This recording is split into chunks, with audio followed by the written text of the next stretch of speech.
La prochaine séquence va nous plonger au cœur des territoires et des régions françaises. Vous savez donc, parce qu'on en a parlé déjà un petit peu tout à l'heure, que le rapport El Khomri, remis à la ministre de la Santé en octobre 2019, propose un plan métier du grand âge et préconise la mise en place sur les territoires de plateformes métiers pour améliorer l'attractivité des professions du soin. Eh bien, un an après leur labellisation, après leur mise en place, eh bien, l'agence Autonomie a pris l'initiative de contacter ces plateformes, de les réunir, de travailler avec elles pour qu'elles puissent porter ensemble une parole collective. Et c'est aujourd'hui que cette parole collective va pouvoir être exprimée à l'attention des pouvoirs publics et du président de la CNSA, Monsieur Le Serre, ici présent toujours. Donc pour en parler, je vais inviter à me rejoindre sur scène Julien Ferlat, Marine Robe, Géraldine van der Kerkhove, Christophe Roudot, Azmi Harris qui va revenir, Emeline Fournier, David Hamelin, Muriel Lepetit. Voilà, bienvenue à vous 8 et vous allez prendre place sur scène.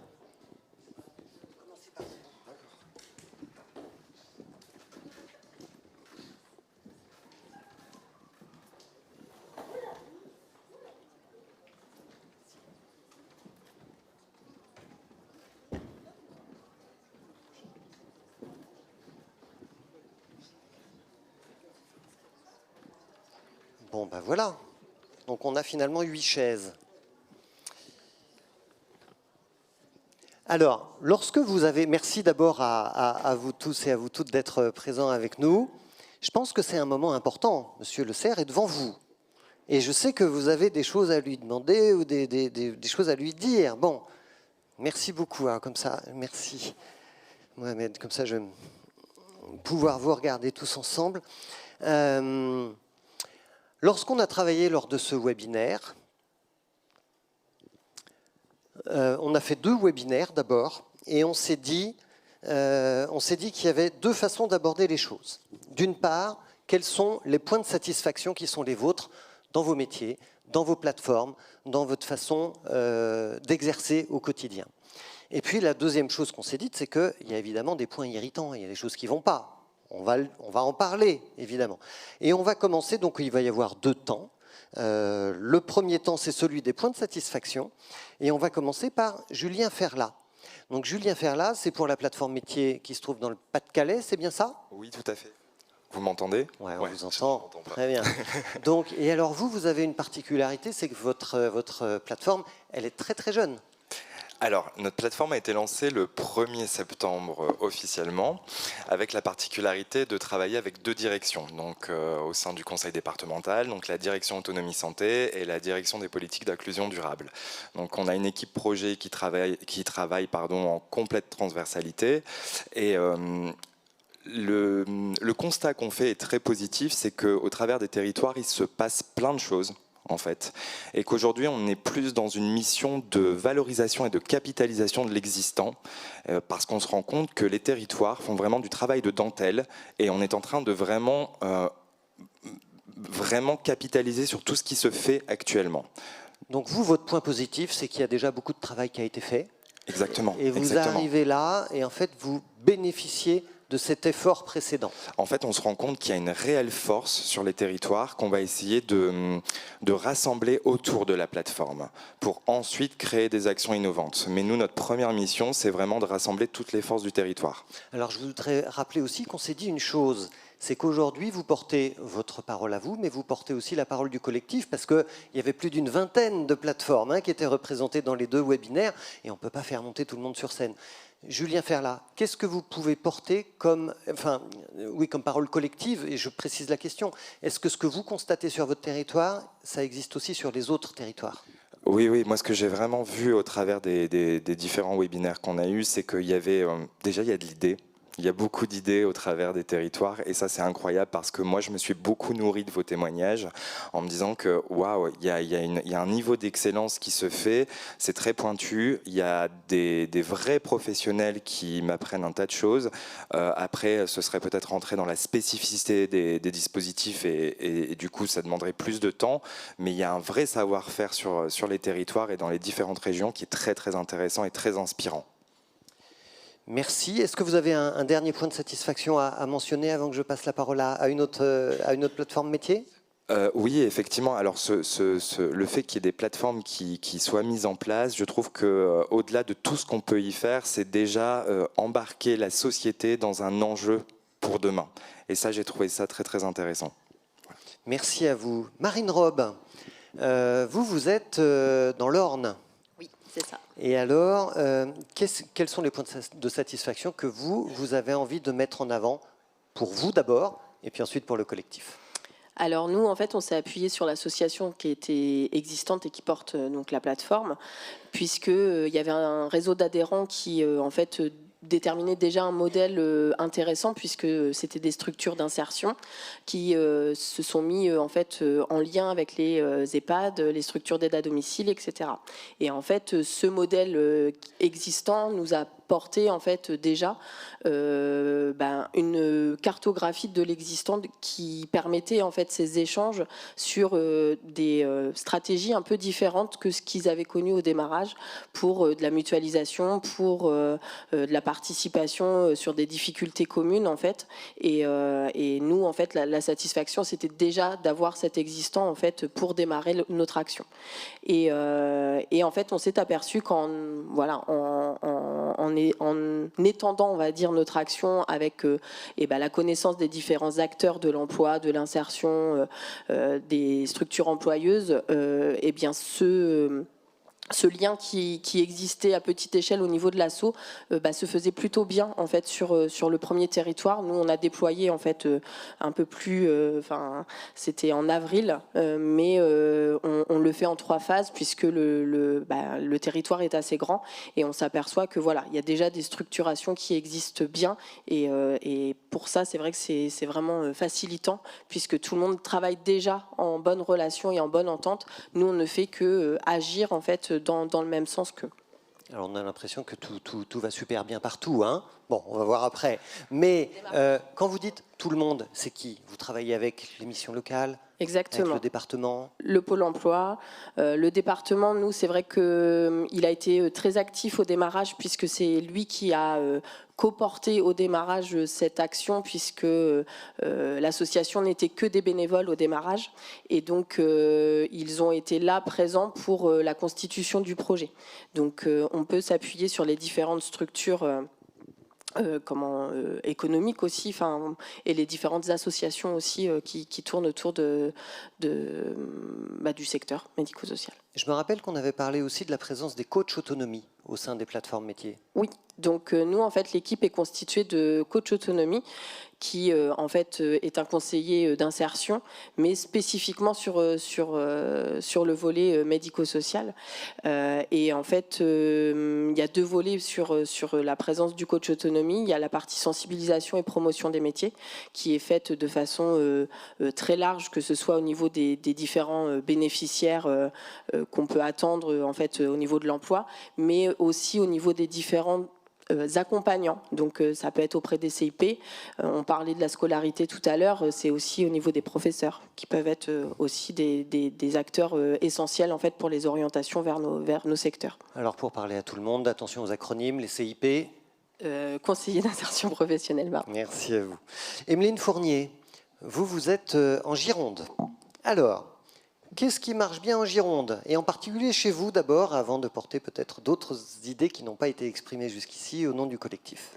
Alors effectivement, je représente la plateforme girondine des métiers de l'autonomie, portée par une maison de santé sur le territoire de Talence et qui rayonne à l'échelle du département, qui a été lancée au mois de mars dernier. Alors le point fort, je dirais, c'est l'ensemble des partenaires qui sont réunis autour de cette plateforme et notamment le soutien fort du département. On se déploie à l'échelle des territoires de solidarité du département où il y a déjà des réseaux d'acteurs qui travaillent ensemble. L'ARS vient également apporter son soutien et la région avec une compétence un peu plus formation. Pour nous, en termes de repérage et au fur et à mesure où notre offre de services se déploie, c'est un bel appui dans le lancement et dans le fait d'aller chercher des candidats et d'accompagner les employeurs dans leurs solutions de fidélisation. Ce qui marche bien, vous diriez, c'est grâce aux infrastructures publiques ? Notamment, oui, tout à fait. Infrastructure publique. En fait, je trouve que ce qui marche bien, c'est l'intermédiation que permettent nos plateformes, permettre la rencontre des partenaires insertion, des partenaires de l'emploi, avec les partenaires notamment publics. Voilà, le fait que tout le monde parle à un moment le même langage, que tout le monde s'entende sur les métiers de l'autonomie. Ce qui n'existait pas avant la création des plateformes emploi? Alors, je pense qu'il y avait des territoires où ça marchait bien. Il y en a d'autres où c'est pas suffisamment existant. Vous nous aviez dit aussi pendant l'un des 2 webinaires, je ne sais plus lequel, qu'au niveau de votre financement à vous, il y avait une particularité qu'on ne trouve pas forcément dans les autres plateformes métiers. Au niveau du financement, Oui. Alors, j'ai cru comprendre que c'était le financement. Vous nous avez parlé d'une fondation privée. alors oui, on est une fondation privée. vous êtes alors une oui, fondation nous-mêmes. En fait, nous sommes le porteur, une fondation privée à but non lucratif, qui a une vocation sanitaire, médico-sociale, sociale et de formation. Donc c'est toute la complémentarité de notre offre, en fait, qui est utile au déploiement de cette plateforme. Merci à vous. Est-ce que vous voulez porter un dernier élément de satisfaction Non, qui je venait vais du laisser collectif? la parole à mes collègues. Oui, alors, oui, mais maintenant, on va parler des pistes de solutions pour répondre aux irritants. Vous avez vu comme je tourne bien les choses? Il y a des irritants, mais on va essayer de se projeter sur les solutions. Alors, Marine Robe, je recommence avec vous. En fait, il y a 4 familles d'irritants qu'on a décelés ensemble. Il y a ce qui concerne la stratégie RH, il y a les partenariats, il y a les financements, et puis on terminera par les solutions pratiques pour terminer sur du positif. La stratégie RH, du coup, Marine Robe, vous, qu'est-ce que vous pouvez nous dire sur ce qu'on a entendu à peu près dans toutes les plateformes métiers que vous représentez ici? Où est-ce que ça ne marche pas? Alors déjà, il y a tout un volet formation, puisque au fur et à mesure des différentes visites, et je pense que les collègues diront la même chose, c'est qu'on prend conscience en fait que le public actuel et l'offre de formation n'est pas forcément adaptée, non pas en termes de compétences, mais peut-être en termes de propositions, on va dire, de formation. On s'aperçoit que les formations sont, enfin, ce qu'ils nous disent en tout cas, que les formations sont trop longues, sont peut-être trop théoriques pour certaines, ou ont cette image de trop théorique alors que ce n'est pas le cas. Et ça peut être là aussi un biais qu'on peut nous travailler pour ouvrir aussi les portes de ces espaces de formation. Donc si on renverse la proposition, quelles sont les pistes de solution? Des formations plus courtes, plus pratiques? C'est ça qu'il vous faut aujourd'hui? C'est ça que vous demandez? Des blocs de formation. Parler plus en bloc de compétences, pardon, parce que d'initier un petit module de quelques jours, ça en fait déjà un, puis finalement on s'aperçoit que la formation était plutôt facilitante, professionnalisante, et du coup d'en rajouter un, puis 2, puis 3, peut-être qu'au final on arrivera à quelque chose de qualifiant, mais au démarrage, de parler de blocs de compétences serait plutôt intéressant en fait pour les publics actuels. Quand vous dites quelques jours, ça veut dire quoi? Je me rappelle notamment de vos collègues de la Corse qui n'ont pas pu venir aujourd'hui. Oui. Alors, ils proposent en fait au niveau de la Corse une formation sur 5 jours pour découvrir l'ensemble du secteur. Donc, ils ont un panel d'outils aussi qui proposent sous forme un peu ludique finalement, de quiz, etc., qui amènent en fait les différents bénéficiaires à étayer l'ensemble du secteur, tout type, pas que les métiers d'accompagnement, mais tout type de métiers qui font le secteur médico-social. Alors, est-ce qu'il faut être plus clair? C'est peut-être pas en 5 jours qu'on devient aide-soignant, mais en tous les cas, c'est une rencontre avec un métier qui est en besoin de main-d'œuvre. Voilà, ça peut aussi redonner en fait une appétence qui n'est pas là au démarrage, mais qui permet d'ouvrir l'esprit en tout cas et le champ des possibles avec cette formation de découverte. Là, on est vraiment sur de la découverte. Donc 5 jours, c'est une porte d'entrée. Quand aujourd'hui, vos formations durent combien de temps? Ça va de 8 mois pour certaines à 1 an, 3 ans si on parle d'infirmières.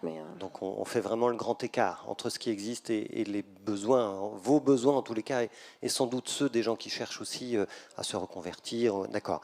Vous aviez également parlé d'une problématique de lieux de formation. Les lieux de formation, en fait, je le disais un petit peu tout à l'heure, c'est qu'ils ont toujours cette image d'école. et donc de théorie et de passer en fait des heures derrière une table de formation à écouter un professeur. Quand on ouvre un petit peu les portes, on s'aperçoit qu'il y a des plateaux techniques, qu'il y a vraiment des mises en situation professionnelles qui se font, et ça mériterait en tout cas de les développer, ou en tout cas d'ouvrir ces portes-là, parce que c'est un peu compliqué en tout cas d'amener les publics vers ces formations-là. Il y a des grosses pénuries aussi. Il y a certaines formations qu'il faut savoir ne se font pas. Je parle même des aides-soignantes, des écoles d'aides-soignantes où la formation n'a pas pu débuter parce qu'il n'y a pas le nombre minimum en fait pour faire partir la formation. Il y a les lieux physiques de formation et puis il y a la territorialisation des formations dont vous aviez parlé, parce que dans les territoires ruraux, c'est ça. Quel est le problème ? On est un territoire assez rural dans l'Orne, donc forcément on a les villes qui sont dites grandes villes, qui ne sont pas forcément très grandes d'ailleurs, mais qui finalement ne font pas que les publics arrivent jusqu'aux formations. Donc de la délocalisation de formation, ce serait l'une des solutions. Merci pour votre témoignage collectif. Donc je rappelle, ça n'était que le premier. Alors, Géraldine van der Kerkhove, vous êtes au conseil départemental du Pas-de-Calais. Oui. On est bien d'accord. Donc vous n'êtes pas sur une plateforme métier.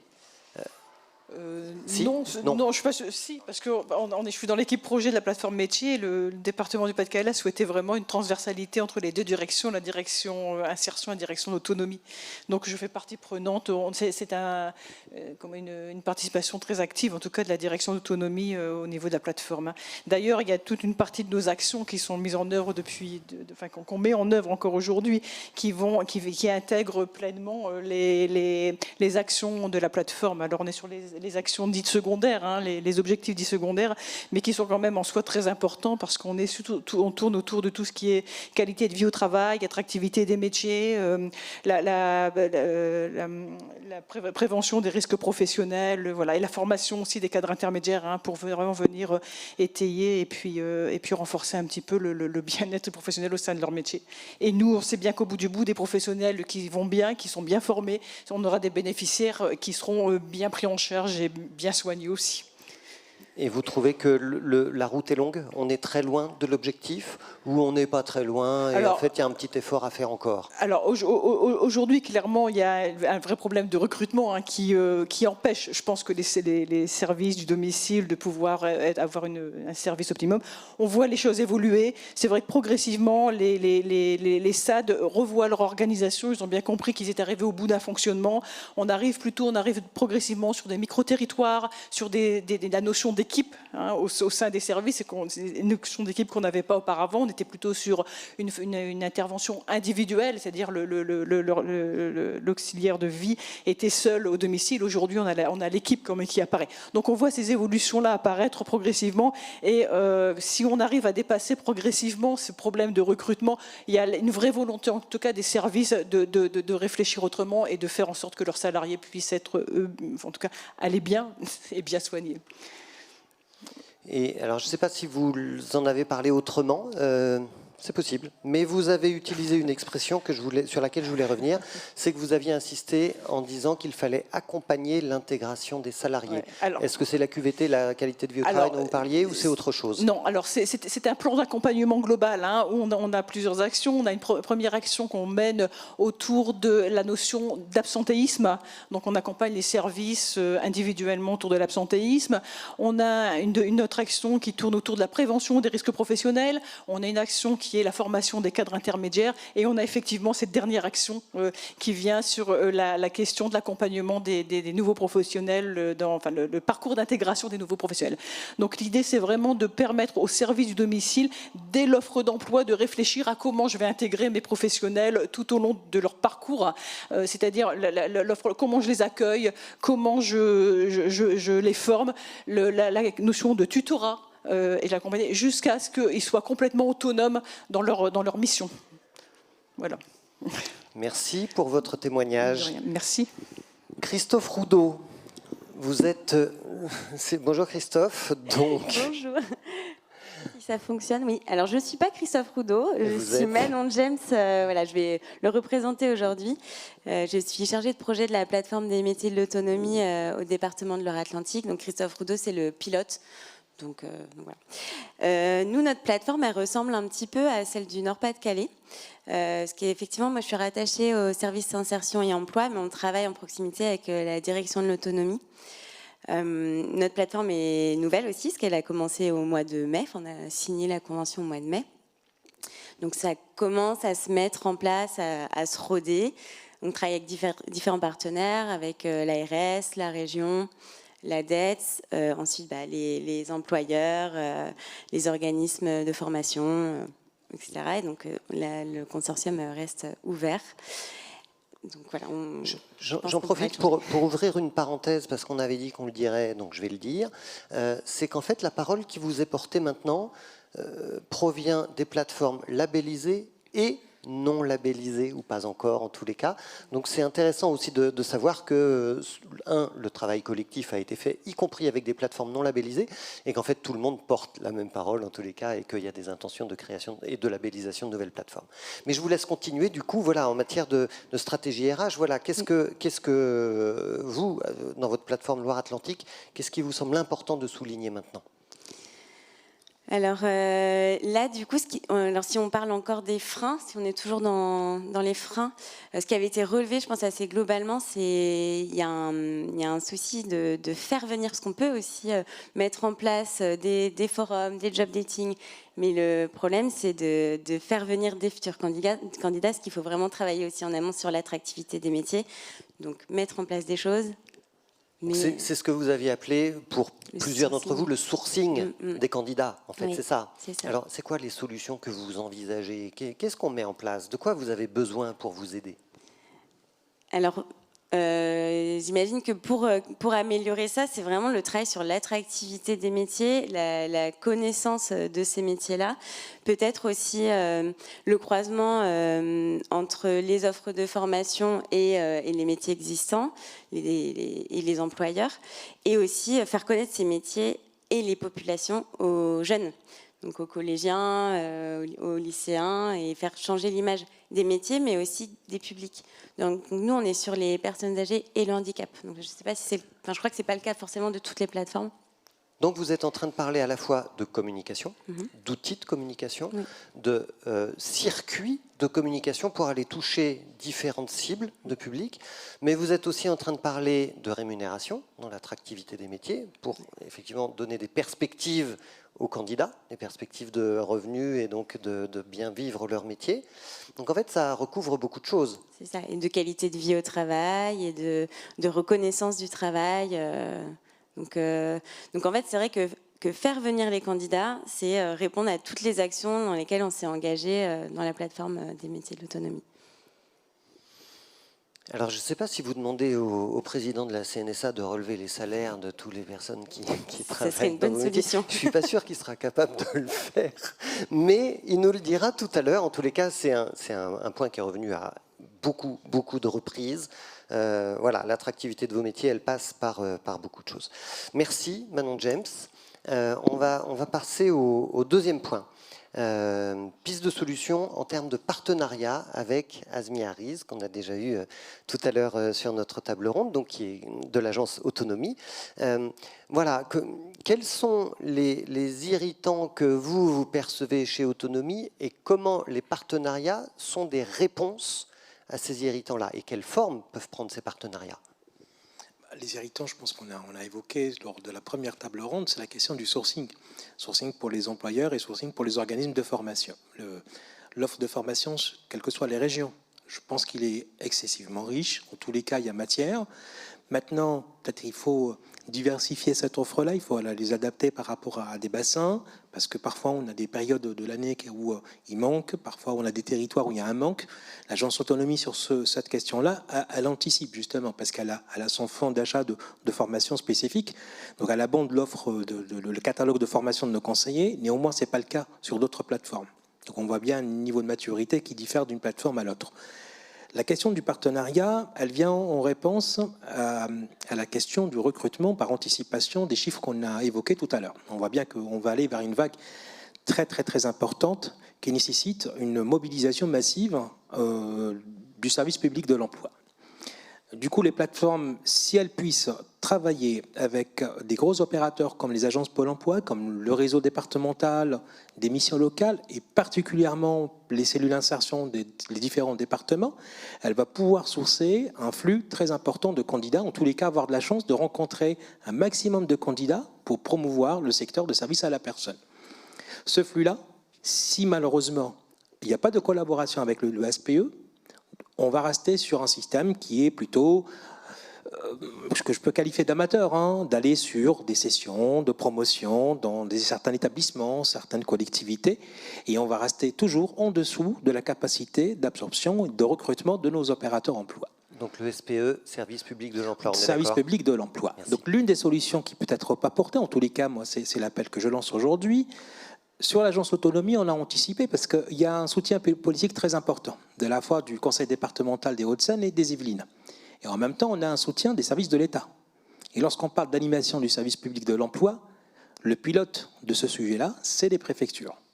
Donc, pour moi, il est incontournable que les préfectures identifient les plateformes comme des experts sur la question du médico-social. S'appuyer des plateformes sur cette question-là, puisque toute plateforme, et on le voit lors des webinaires la dernière fois, on a eu le temps de se connaître, d'échanger un petit peu sur nos modes de fonctionnement, on voit bien que la maturité, elle diffère, mais l'esprit, il est toujours le même. On se retrouve tous au centre d'un système, autour de la question de l'orientation, de la sensibilisation du public, autour de la question de l'accompagnement des publics, autour de la question de la formation qualifiante des publics, autour de la question de la relation à l'entreprise et de l'animation du partenariat. Donc on boucle la boucle, en tous les cas sur la question de l'emploi, on boucle la boucle à 360. Il nous manque aujourd'hui que le rattachement des plateformes à tout ce qui est instance de pilotage de la question de l'emploi, qu'on ne soit pas identifié en aval, ça veut dire une fois qu'il y a une décision sur le déroulé d'une politique nationale ou régionale ou départementale, mais en amont, dans l'élaboration de cette politique, tout simplement. Alors, on en parlait un petit peu à la table ronde. Gardez le micro, parce que je n'ai pas fini avec vous, Azmi. On en parlait un petit peu à la table ronde précédente. Vous nous avez dit, pendant le webinaire, de façon très claire, très directe, oui, nous devons être représentés dans les bassins d'emploi et faire du lobbying. On en parlait un peu à la table ronde précédente, parce que vous avez un pied chez Pôle emploi, et ça ne suffit peut-être pas. Oui, effectivement. Je pense que voilà, peut-être je vais utiliser d'autres mots un peu plus politiquement corrects. D'accord. Mais la vérité, je parlerai pas de il faut lobbying, vous faire connaître, mais il faut que vous soyez visible. Il faut qu'on pense à vous. Très bien. Donc on pense à nous collectivement surtout. La table ronde a l'objectif de représenter les 20 plateformes métiers sur le national. Il y a aujourd'hui, à l'échelle de l'ensemble des régions et des départements, une figuration de ce qu'on appelle un service public de l'insertion par l'emploi. Un schéma souvent qui est soit porté par les conseils départementaux, soit par d'autres collectivités, et qui est là pour mener des actions spécifiques à destination de publics spécifiques sur des questions qui répondent à des problématiques de recrutement. Souvent, la question, c'est comment rapprocher l'offre de l'entreprise et ce taux de chômage qui, parfois, il est très, très élevé sur certains arrondissements. Aujourd'hui, la question du SPE, elle va vers fin de conventionnement, parce qu'on parle de plus en plus, en tous les cas au niveau du ministère du Travail, d'une préfiguration de France Travail. France Travail, aujourd'hui, le ministre du Travail, il travaille, en tous les cas, il s'attelle à la question, il consulte beaucoup. À ma connaissance, les plateformes ne sont pas associées sur le sujet. Néanmoins, lorsqu'on regarde les besoins de recrutement sur les différents secteurs, différents métiers, on coche quasiment 2 métiers sur 5, voire 4 métiers sur 15. Donc on est largement représenté sur ces besoins-là. C'est pour cela ce que j'ai qualifié maladroitement de lobbying, c'est tout simplement quelle place les plateformes auront demain dans la préfiguration de France Travail. Puisqu'on a une véritable expertise, on a des moyens, on a un soutien, une très bonne connaissance du sujet, et on peut apporter aussi beaucoup de propositions, d'actions. Il y a 2 autres choses qui ont été dites sur la question des partenariats. En tous les cas, moi, je les mets dans cette catégorie-là, qui ont été dites au nom du collectif, parce que je ne sais plus qui les a prononcées. C'était l'idée d'innover au plan pédagogique et d'avoir une posture d'entreprise apprenante. Est-ce que, Azmi, vous pouvez en reparler un petit peu, si c'est encore frais dans votre esprit? C'est quelques projets qui ont été déjà déposés dans le cadre de la réponse à l'appel à projet du SNSA, pour lesquels on est conventionné. On est en train de travailler sur le volet pédagogique et le dérouler. Le volet de formation, et je remercie les conseils régionaux qui apportent, qui ont bien senti que c'est un véritable sujet et qui doivent abonder largement le catalogue. Donc on a matière. Néanmoins, cette offre-là ne peut pas répondre à tous les profils qu'on reçoit sur les plateformes à métiers. On a des populations, malheureusement, pour différentes raisons, souvent c'est lié à des freins, ne peuvent pas se consacrer pleinement pendant X temps. Madame, tout à l'heure, elle a cité quand même une durée de 8 mois jusqu'à 3 ans, ne peut pas consacrer jusqu'à 3 ans de leur vie à la formation à plein temps. Donc, il faut imaginer d'autres modèles de formation. Et la formation au milieu de travail, c'est l'une des solutions sur lesquelles on s'est penché. Aujourd'hui même, il y a eu une première présentation auprès d'un ensemble d'employeurs qui se sont fortement mobilisés. Ils adhèrent fortement à ce principe. Et du coup, nous, enfin, en tous les cas, sur le GIP Autonomie, on a candidaté au niveau de la région pour avoir des financements complémentaires. Et on va démarrer l'expérimentation très très bientôt. Le principe, lorsque un bénéficiaire ne peut pas se déplacer au centre de formation, c'est la formation qui se déplace sur le lieu de travail. Et c'est les heures de travail qui vont, d'une certaine manière, être qualifiées d'heures de formation. C'est un autre format de la validation d'acquis professionnels, puisque la personne, elle est en cours d'expertise. Le site qualifiant, c'est un autre modèle. Le site qualifiant, c'est que on a parlé de l'évolution du travail. Et on a senti cette évolution-là depuis 2020, depuis qu'on a eu le confinement, tout secteur confondu, a bien mesuré l'exigence de modification des conditions de travail pour fidéliser le personnel. Certains ont anticipé la question par la mise en place de plateformes numériques avec un certain nombre de contenus, de capsules, de dire je mets à disposition de mes salariés des modules de formation pour qu'ils montent en compétences. Or, le résultat est très très faible. Ce n'est pas parce qu'on met en place des plateformes numériques que les salariés vont s'approprier ces outils-là.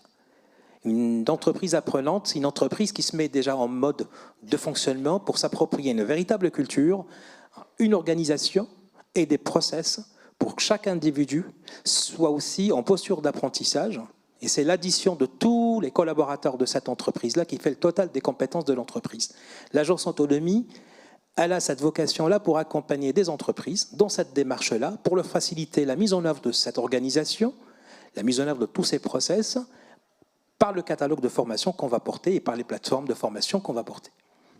Merci beaucoup, Azmi Hariz. On va... Oui.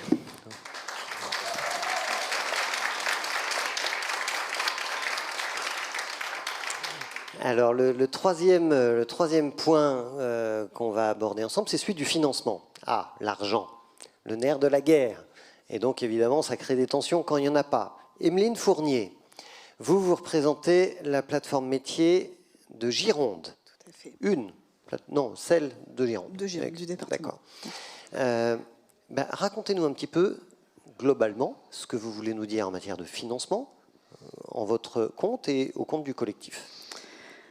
Alors, en notre compte, je dirais que la complémentarité des financeurs que j'ai cités tout à l'heure apporte énormément à la capacité de développer une offre de services, que ce soit sur promouvoir les métiers, orienter, accompagner, fidéliser, travailler sur la QVT notamment.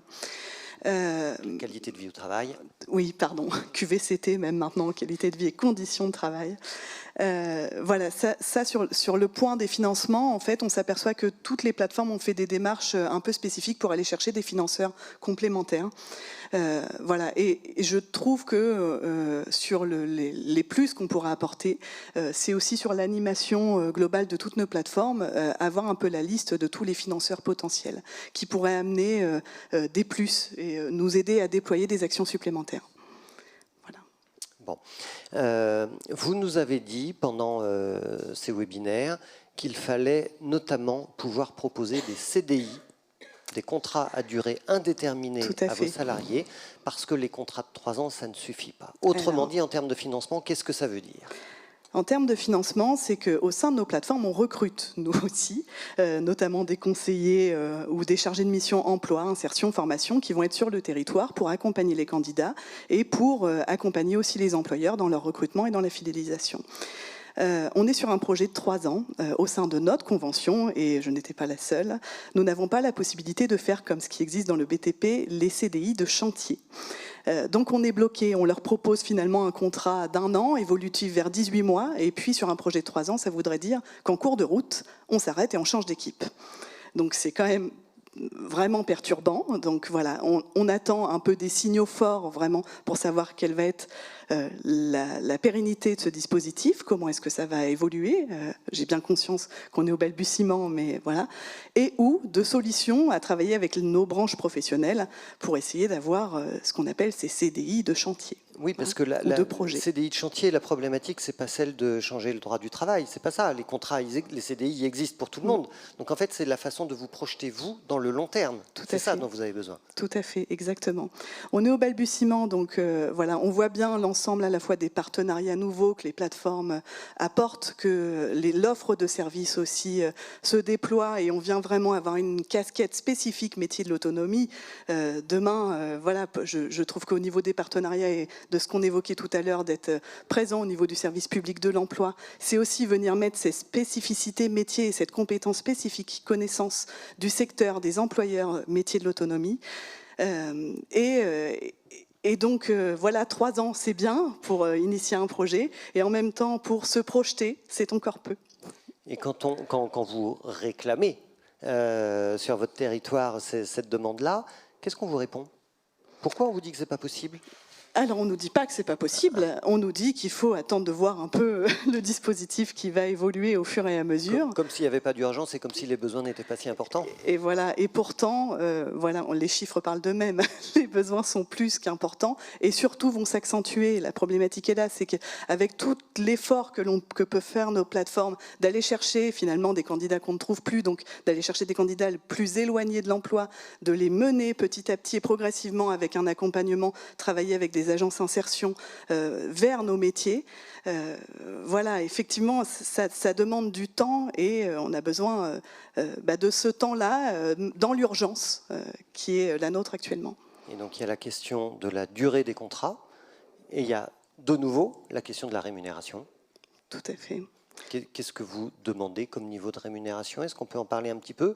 On n'a pas tellement évoqué de chiffres dans le webinaire de façon collective, mais est-ce que vous voulez prendre le risque de parler pour tout le monde? Non, je vais pas donner de chiffres sur le sujet. On sait tous. Alors il y a 2 choses. Il y a vraiment nos plateformes qui ont des difficultés, voilà. Et puis il y a les rémunérations du secteur. On se le cache pas. Il y a encore des oubliés du Ségur, encore au sein de nos établissements. Ça persiste encore. Et quand on va dans certains établissements avec des fois à dire mais il y a eu la prime Ségur, non, c'est pas vrai, elle n'a pas été donnée partout encore aujourd'hui. Ça crée des distinctions au niveau des différents employeurs. Et puis, on le voit, il y a des primes grand âge qui sont encore en attente. Voilà. Il y a toutes ces choses-là qui doivent encore arriver. Le secteur a besoin d'une valorisation. La première valorisation, la première clé, ça passe par la rémunération. Voilà. Merci Emeline Fournier. Je vais me tourner vers David Hamelin. Vous représentez la plateforme métier des Deux-Sèvres et vous nous avez projeté un petit peu plus loin encore en matière de financement de vos structures. Est-ce que vous pouvez nous expliquer votre regard sur le financement des structures qui sont les vôtres?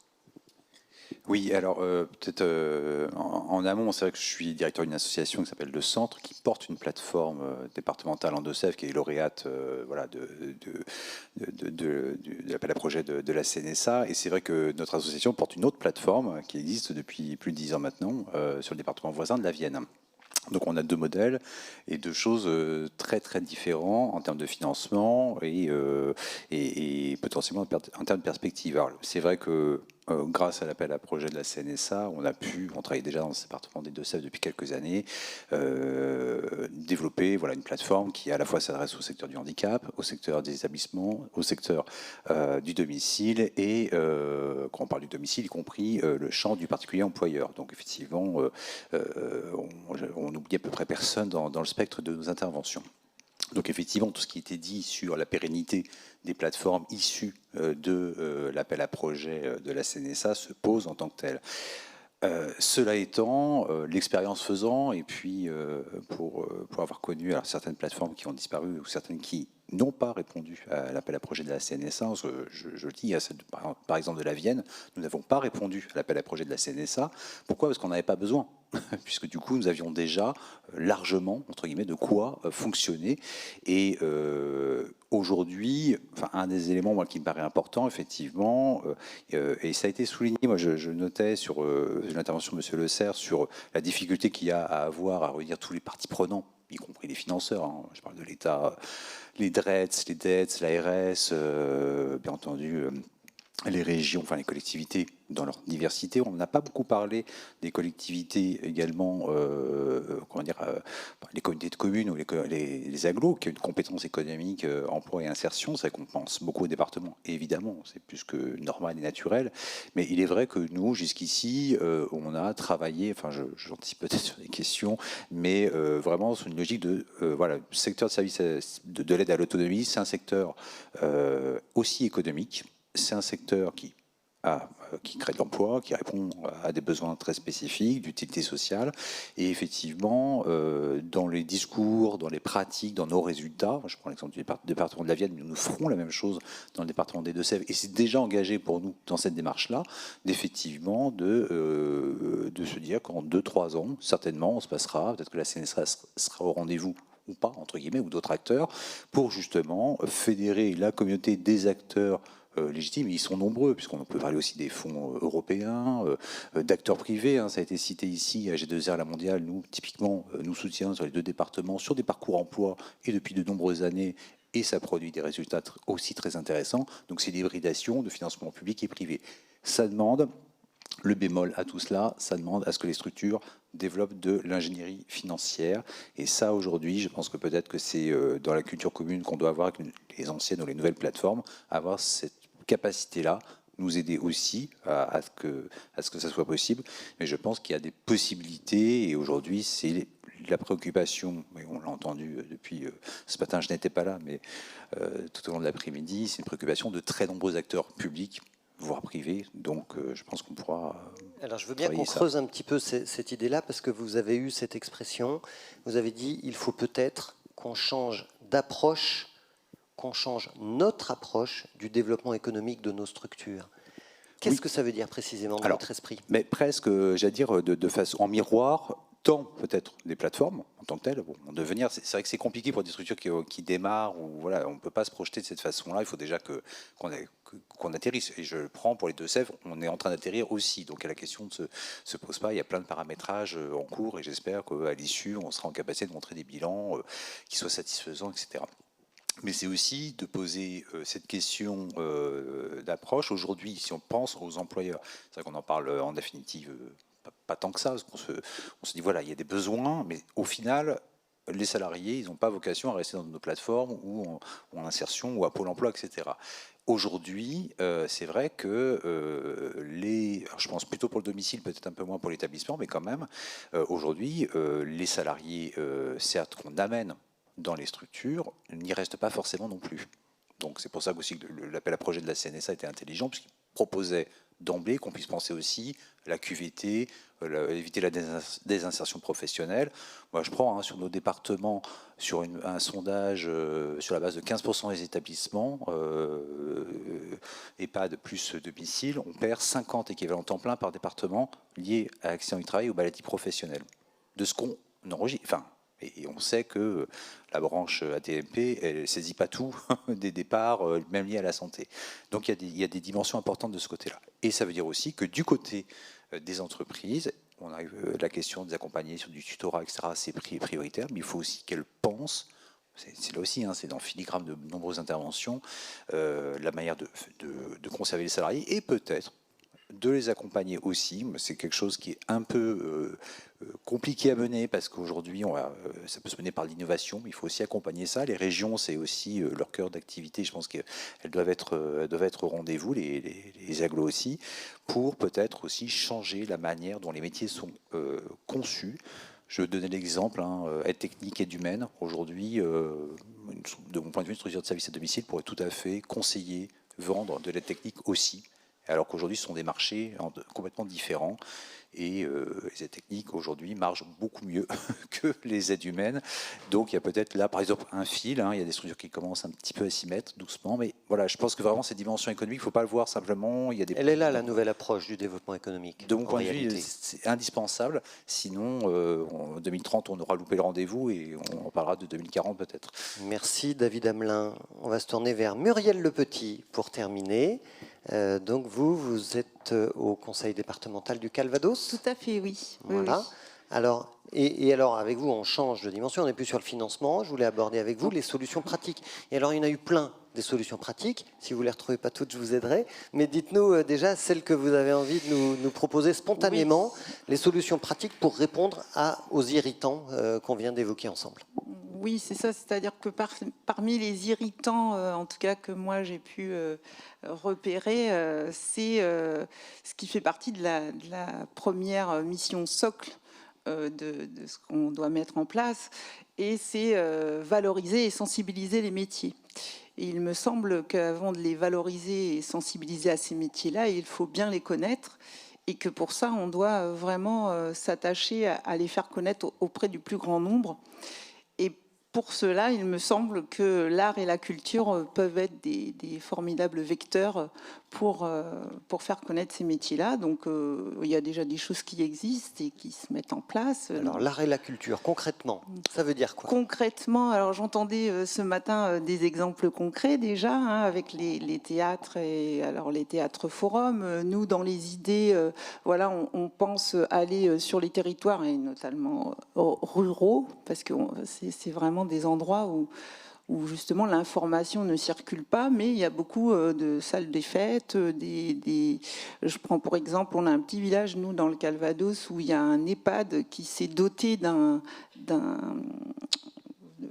quoi présenter des pièces de théâtre, etc. aux résidents. Et là, ça pourrait être l'objet de rassembler les familles, par exemple, les bénéficiaires pour ceux qui peuvent et qui peuvent comprendre ce qu'on essaie de présenter, mais justement de faire connaître les métiers et surtout d'inviter les professionnels. Parce que donc créer des petits événements, en fait, c'est ça? C'est ça, parce qu'il me semble justement que dans tout ce qu'on met en place, et je parle pour moi en premier, on oublie d'inviter les professionnels, alors que ce sont elles les expertes de leur métier, et que elles ne parlent pas qu'en termes de plaintes dans leur métier, elles parlent aussi de leur métier dans tout ce qu'elles y trouvent de positif. Et il me semble qu'auprès des jeunes, notamment, puisqu'on va aller dans les collèges avec des ambassadrices métiers, on va les aider, on va dire, à avoir un discours peut-être auprès des jeunes, peut-être parfois plus léger qu'un témoignage en disant voilà, oui, c'est assez difficile, mais vous pouvez, c'est très humain, etc. Mais à travers l'art, la culture, alors du théâtre, mais ça peut être aussi des capsules vidéo. Enfin, on a déjà pas mal d'idées sur le sujet. Et la culture aussi, au sens où on pourrait se permettre d'aller voir aussi ce qui se passe dans d'autres pays. Par exemple, si on dit au Japon, on est déjà avec des robots qu'on met chez les personnes âgées pour qu'elles interagissent avec ce robot, pour que leur capacité d'interagir avec une personne, elles le font avec un robot. Ce n'est pas notre culture ici. On est plutôt à dire qu'il faut des personnes qui accompagnent. Pour autant, elles n'ont pas beaucoup de temps. Donc, c'est des choses sur lesquelles on doit travailler. Et puis aussi se faire rencontrer des cultures à l'intérieur même des services, où on se rencontre, par exemple, des enquêtes ou des études démontrent que la façon d'appréhender le travail ou l'accompagnement d'une personne âgée ou en situation de handicap ne va pas être la même selon les pays d'où on vient, l'origine qu'on a. On sait très bien maintenant que, par exemple, lorsqu'on a des professionnels, on va dire, d'Afrique, et principalement d'Afrique noire, elles ont une façon d'être auprès des personnes qui n'est pas la même que nous, Européens. Enfin, je ne connais pas tout ce qui se passe dans tous les pays, mais en tout cas, quand on étudie ça, on sait que la personne d'origine africaine va être beaucoup plus maternante avec, je ne dis pas que c'est mieux ou moins bien, faut bien comprendre, elle va être plus maternante, ça va être quelque chose de plus inné chez elle. Alors que nous, on va être plus dans le geste technique, dans la distance professionnelle. Alors peut-être Donc, trouver un équilibre. C'est vous qui aviez proposé l'idée de rencontres interculturelles entre professionnels, c'est Ouais. ça, hein? Oui. Les rencontres interculturelles Oui. entre professionnels. Donc ces rencontres, des vidéos, du théâtre forum, des événements pour se rencontrer, des soirées débats, vous aviez dit aussi. Et puis il y a quelques autres idées qui ont été exprimées. Est-ce que vous pouvez nous parler de l'idée des badges de compétences? Oui, alors les badges de compétences, ce n'est pas mon idée, hein, c'est un collectif qui s'est construit, donc, qui s'appelle Badgeons la Normandie, où là il s'agit de badges numériques qui, on va dire, qui permettent à des personnes d'acquérir des badges, donc de démontrer, de faire valider qu'ils ont des compétences dans un domaine. Donc il y a toute une partie de badges de compétences, on va dire socle, on va dire du savoir-être, voilà, démontrer qu'on connaît par exemple les outils numériques, des choses comme ça, sauf qu'il n'en existe pas pour les métiers de service d'aide à domicile ou d'EHPAD, les métiers de l'autonomie, pardon. Et nous, on s'est dit qu'on allait les créer, donc adhérer à ce collectif et puis les créer.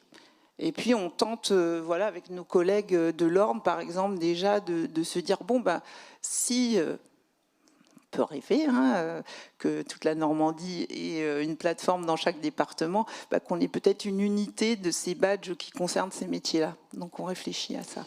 Encore deux idées qui ont été exprimées dans nos webinaires.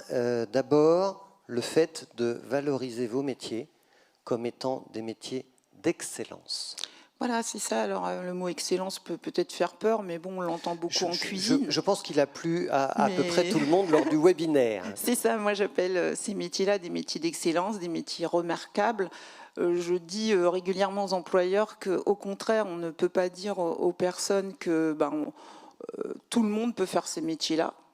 Moi, je suis persuadée que non, même avec la plus grande formation du monde.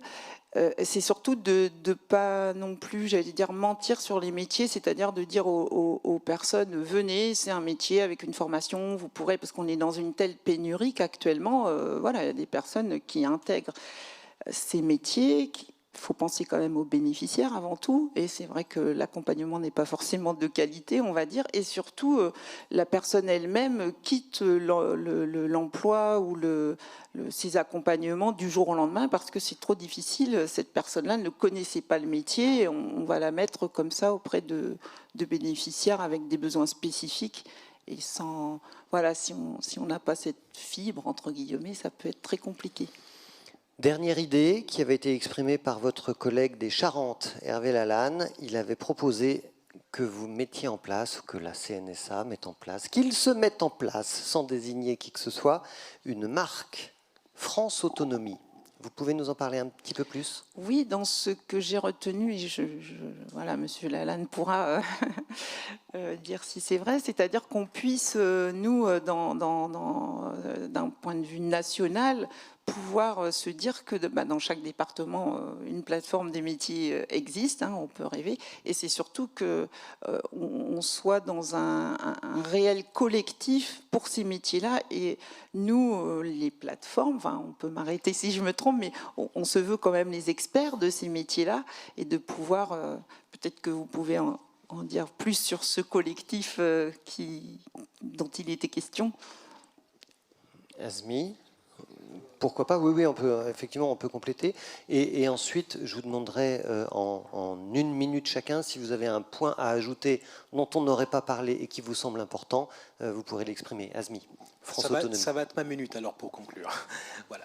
En fait, ce qu'on a pensé surtout, une fois qu'on a une prise de conscience de la richesse de chaque plateforme, et la spécificité de chaque plateforme, c'est d'initier un collectif. En tous les cas, il y a une coordination qui s'est mise en place au niveau du CNSA. C'est la bonne nouvelle. Donc, on s'est lancé, on a eu notre première réunion de travail. Néanmoins, les plateformes ont cette volonté de se structurer, organiser pour qu'ils puissent partager leur expertise, partager leurs projets, partager leurs fiches actions, partager leur ingénierie de projet aussi. C'est une question de mutualisation de temps et d'énergie. Le temps, c'est de l'argent, tout simplement. Donc, moi, je le dis toujours, nos projets, c'est financé avec des fonds publics. Donc, ils peuvent être aussi partagés au sein d'autres collectivités pour qu'ils puissent bénéficier au maximum de personnes. Voilà comment on voit un petit peu le collectif France Autonomie. Merci. Est-ce que quelqu'un veut ajouter un petit point avant qu'on passe la parole à Jean-René Le Serre et qui nous rejoigne sur scène? Oui, du coup, je rebondis sur ce que vous disiez, notamment avec le label de France Autonomie, notamment sur la terminologie du mot plateforme, parce que nous, on est en train de la lancer et on se rend compte à chaque fois qu'on va à la rencontre de partenaires, qu'on nous demande « Ah, super, un nouveau site web, une nouvelle application mobile ». Et en fait, on brise un peu l'espoir en disant non, c'est pas forcément de ça dont il s'agit. Et donc, c'est la terminologie même du mot plateforme qui pose problème, puisqu'on a le droit à soit la version digitale, ou même jusqu'à la plateforme logistique, ou même multimodale. Donc, on est en train de nous réfléchir dans le Pas-de-Calais à un nom, mais qu'on a à cœur de rattacher du coup à une labellisation peut-être plus large de toute notre plateforme, en fait. Merci Julien Ferlat. Manon James. Rebondir là-dessus, parce que nous, c'est vrai qu'on rencontre cette même difficulté-là quand on parle avec nos partenaires, les employeurs, les fédérations, quand on parle de plateforme, c'est un peu flou. Et donc on précise, c'est pas un site internet, même si dans le cadre de la plateforme, on met en place aussi un site internet. Donc là, nous, on parle plus de consortium, mais c'est pareil, on est en train de rechercher un nom et une identité aussi, peut-être une identité graphique, comme la plateforme Autonomie peut l'avoir, mais une identité visuelle de communication pour qu'on puisse se repérer. Mais après, ça peut peut-être même se faire au niveau de toutes les plateformes. Merci à vous. Est-ce qu'une dernière personne veut prendre la parole? Non? Alors, Monsieur Le Serre, je vais vous inviter à nous rejoindre sur scène. Vous allez prendre ma place. Ouais, vous pouvez les applaudir absolument, ouais. Et donc, je vais vous inviter effectivement à vous asseoir à ma place et à échanger avec les représentants des plateformes ici présentes en nous disant, voilà, d'abord, quelle est votre première réaction à ce que vous avez entendu? La première réaction, c'est que vous me demandez une mission impossible, mais enfin, on va quand même essayer de faire face. C'est aussi de vous dire merci, parce que moi, vous me simplifiez terriblement le travail. La semaine prochaine, je participerai au Conseil national de la refondation géré par le ministre de l'Autonomie sur les problèmes justement d'autonomie. Donc les problèmes du vieillissement, le problème de ce que j'appelais le plan Marshall, effectivement indispensable si on veut réussir cette politique. Donc j'ai pris beaucoup de notes et je crois que j'aurai pas mal de choses effectivement à dire, d'autant plus intéressant que ça ne sera que témoigner en lieu et place effectivement des professionnels qui sont en face de la question. Alors, il y a une série de choses sur lesquelles j'aimerais bien revenir. D'abord, je pense que vous avez raison, il faut appeler les choses telles qu'elles sont. C'est-à-dire que la rémunération, c'est pas un tabou. Enfin, c'est aujourd'hui ce qui est. Je ne peux pas me faire que des amis. Je me suis fait engueuler tout à l'heure en faisant le tour des stands parce que j'avais dit que la rémunération des aides à domicile était indigente. Département du Nord, la rémunération moyenne, c'est 800 €. D'abord parce que ce n'est pas des temps complets. On me dit, ouais, mais ne travaille pas à temps complet. Bah, oui, mais enfin, on leur propose de travailler le matin et de travailler le soir. Ce n'est pas absolument évident. Il faut aussi dire la réalité, vous l'avez également abordé, les accidents du travail. Les accidents du travail, voilà le métier où ils sont le plus nombreux et le seul métier où le pourcentage augmente tous les ans. Donc il vaut mieux travailler dans le bâtiment de travaux publics que de travailler effectivement dans l'aide à la personne. Ça ne va pas. Il y a vraisemblablement des solutions, notamment les aides techniques. Les aides techniques, voilà un point qui n'a jamais été utilisé, exploité pour servir à la fois le confort de la personne vulnérable et le confort de la personne qui travaille. Donc bien évidemment qu'il y a un problème de traitement, qu'il y a un problème d'augmentation. C'est-à-dire que celui qui oserait dire que demain ça ne coûtera rien, c'est même pas la peine effectivement de commencer à discuter. Bien évidemment que ça va coûter de l'argent. Ça va coûter de l'argent, mais ça va coûter de l'argent aussi pour s'occuper des personnes les plus vulnérables dont on s'occupe mal. D'un autre côté, ça permettra peut-être de donner effectivement davantage de temps dans une vie qui soit une vie agréable à vivre. Et tout cela peut avoir des conséquences aussi sur l'usage de médicaments, de psychotropes et que sais-je encore, parce que la personne trouvera effectivement un parcours de vie qui lui convienne davantage. Même chose, moi, on parle aujourd'hui, je trouve que c'est intéressant, des heures de convivialité. c'était quand même de la folie furieuse qu'une assistante à domicile, elle est payée quand elle fait la toilette, elle est payée quand elle prépare le repas, mais si elle commence à discuter avec la personne, si elle commence effectivement à lui lire le journal et qu'elle a envie de savoir effectivement ce qui se passe dans l'environnement, si elle a envie, si elle a la chance d'avoir un petit jardin, d'aller faire un petit tour de jardin avec la personne, bah là, non, c'est pas payé. Hein, ça, on sort. C'est d'une façon de retirer du sens à un métier qui a besoin d'en avoir. Puis il faut quand même être, là aussi, être concret et raisonnable. Moi, j'ai discuté avec beaucoup d'assistantes à domicile qui me font aussi la remarque, dites donc, moi je travaille dans telle et telle condition. À côté, il y a des gens qui ne travaillent pas parce qu'ils ont choisi de ne pas travailler. Et en fait, ils gagnent autant que moi parce qu'ils ont toute une série d'avantages que moi, je n'ai pas. Donc, il faut donc leur donner un salaire qui soit un salaire décent, ce qui n'est pas le cas aujourd'hui. Et peut-être chercher d'autres éléments d'attractivité. Je sais que par exemple les problèmes de transport sont des problèmes qui pèsent relativement lourd. Pourquoi pas mettre à disposition des personnes qui feront ce type de travail des véhicules non pas de service mais de fonction, c'est-à-dire des véhicules qui leur permettent aussi de conduire leurs enfants à l'école, d'aller faire leurs courses, hein, et pas seulement. Ce serait un élément d'attractivité qui mériterait effectivement d'être défendu. Et de toute façon, si on veut gagner le challenge, il faudra réaliser ces efforts. Donc encore une fois, le problème de la rémunération n'est pas un problème tabou, au contraire. C'est un problème sur lequel il va falloir dire qu'il faut avancer vite. Mais Jean-René Le Serre, d'où viendra l'argent ? L'argent, il viendra de l'État. L'État au travers de quoi ? Du projet de loi de financement de la sécurité sociale ? Bien sûr, au travers du projet de loi de financement de la sécurité sociale, moi je suis de ceux qui regrettent que... Il semble, parce que visiblement ce n'est pas encore totalement fait, hein, il semble que l'on s'éloigne de la grande loi vieillissement autonomie. Je dis bien il semble parce qu'il y a des ministres qui ne sont pas de cet avis-là. Hein. Et quand je dis mais pourquoi vous vous éloignez ? Parce qu'on a peur que ça coûte trop cher. Et moi je leur dis mais vous croyez que ça ne va pas coûter ? Parce que de toute façon les nouvelles résidences autonomie, aujourd'hui on est tous d'accord pour dire il faut casser l'alternative qui est mortifère entre le domicile traditionnel et puis l'EHPAD. Il faut donc construire des résidences autonomie ou réhabiliter ce qui était autrefois des logements foyers. Il faut développer les logements partagés qui permettront peut-être aussi de donner un sens supplémentaire aux fonctions des personnes d'accompagnement, parce que là aussi, ça sera une rencontre entre les professions du social et les professions du médical. On est en train de casser des ghettos, et je crois ou des silos, disons, plus précisément, dans notre pays sur les problèmes qui nous interpellent. On est en train de casser, et c'est pas facile, le silo entre le grand âge et le handicap, alors que les personnes âgées vieillissantes, dans quelle catégorie elles se trouvent, c'est pas toujours si évident que cela à dire. Il faut qu'on casse également le silo entre le social et le sanitaire. Et j'étais un peu rassuré par vos propos où vous disiez mais les choses se mettent en place avec les départements, avec les ARS, avec la CNSA. Bon, tout ça montre que déjà il y a un partenariat peut-être plus actif qu'il n'était jusqu'à présent.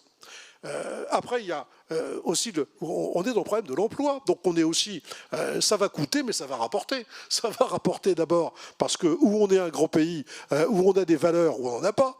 Donc c'est aussi une manière d'affirmer nos valeurs que de donner effectivement aux plus vulnérables des conditions de vie qui soient des conditions de vie décentes, qui leur permettent d'avoir une vraie vie. Et puis les gens qui vont bosser, ils seront plus au chômage. Enfin, la palisse en dirait tout autant. Ou ils seront plus au RSA.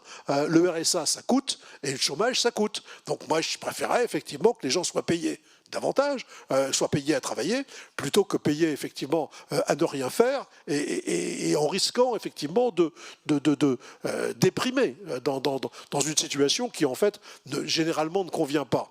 Alors, j'ai un mea culpa personnel, enfin que celui qui n'a jamais critiqué Pôle emploi me jette la première pierre, mais moi j'étais de ceux qui critiquaient allègrement Pôle emploi avant qu'on mette en place dans le département du Nord, quand j'étais président, une politique de retour à l'emploi des allocataires du RSA, et que cette politique, on la mène main dans la main avec Pôle emploi. Alors que avant la mise en place de cette politique, il y avait une maison départementale de l'insertion et de l'emploi, et juste en face, il y avait effectivement une une agence Pôle emploi, ils traversaient jamais ni d'un côté ni de l'autre. Du jour au lendemain, ou presque, j'exagère, ils sont devenus des partenaires, mais étroits, au point qu'on avait du mal à repérer ceux qui travaillaient pour Pôle emploi et ceux qui travaillaient pour le département. Au point que le département a financé des emplois de coach pour Pôle emploi, à condition que ces emplois soient utilisés pour les allocataires du RSA. Parce que Pôle emploi nous disait, nous on n'a pas que ça à faire, les allocataires du RSA c'est bien, mais ce n'est qu'une partie de nos responsabilités. Alors, Jean-René Lecerf, revenons à ce que vous avez entendu tout à l'heure. Qu'est-ce qui vous paraît essentiel et prioritaire dans les actions à mettre en place ?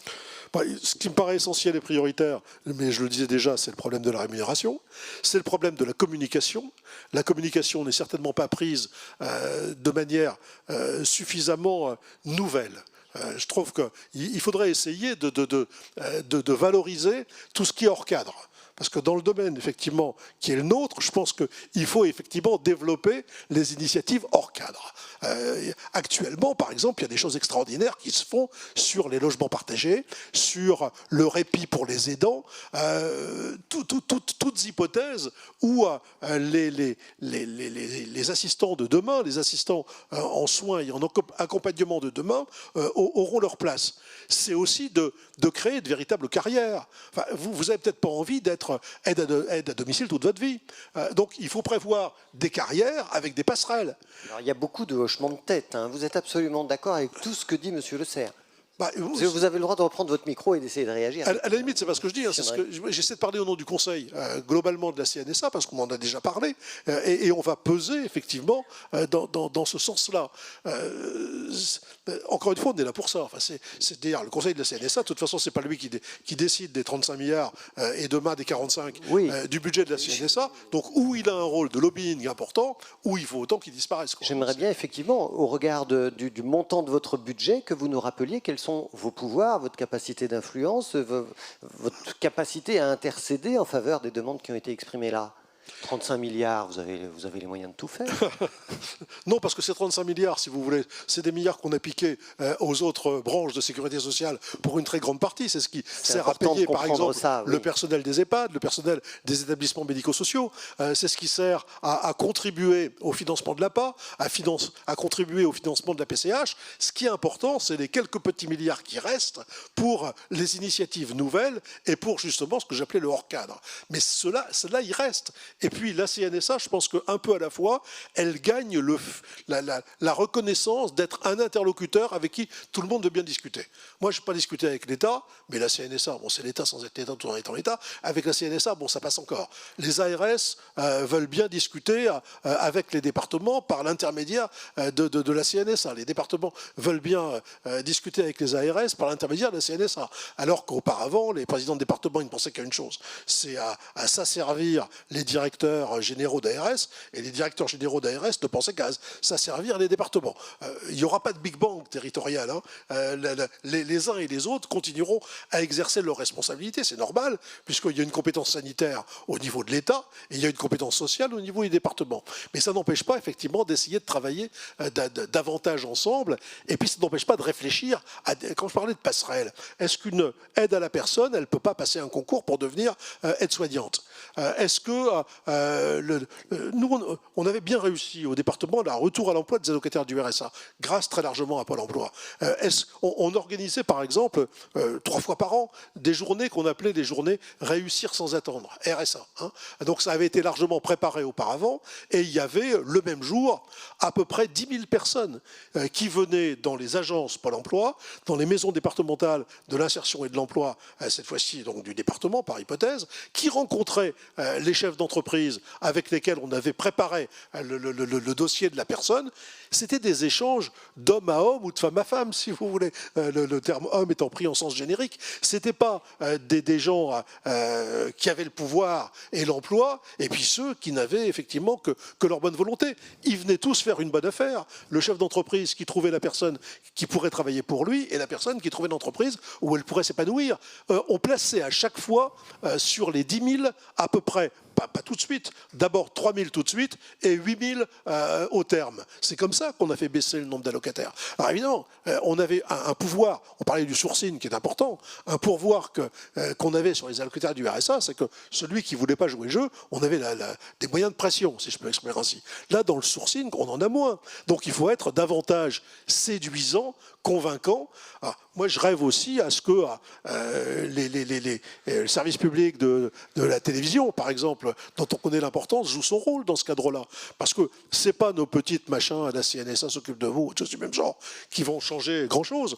Mais si on mettait en place, effectivement, un feuilleton pertinent, après tout, il y a des gens qui passent beaucoup de temps à regarder les feuilletons, je ne sais même pas comment ils s'appellent, là, vers 20h, pour ceux qui ne regardent pas, effectivement, les informations. Qu'il y ait effectivement des créations. Il y a des gens qui seraient intéressés à les faire. Moi, je les ai rencontrés où on montrerait le sens de ce travail, avec une histoire qui permettrait d'intéresser les uns et les autres. Je crois qu'il faut être à côté des sentiers battus. Merci beaucoup, Jean-René Le Serre. Ouais, je pense que vous pouvez l'applaudir. Merci pour votre discours passionné. Je suis obligé de vous arrêter parce que vous avez un taxi et un TGV à prendre. Donc, on va s'arrêter là. Mais merci pour l'appui dont on sent bien que vous allez l'apporter aux plateformes métiers. C'est très important, évidemment, pour elles de savoir que vous êtes là et qu'elles peuvent compter sur vous. Donc, un très grand merci pour votre venue aujourd'hui au salon Autonomie Job. Je me fais un peu l'effet quand même d'être un peu le coucou dans les propos que je tiendrai la semaine prochaine avec le ministre dans cette fameuse réunion donc, de refondation. Merci beaucoup. Eh bien, merci à vous.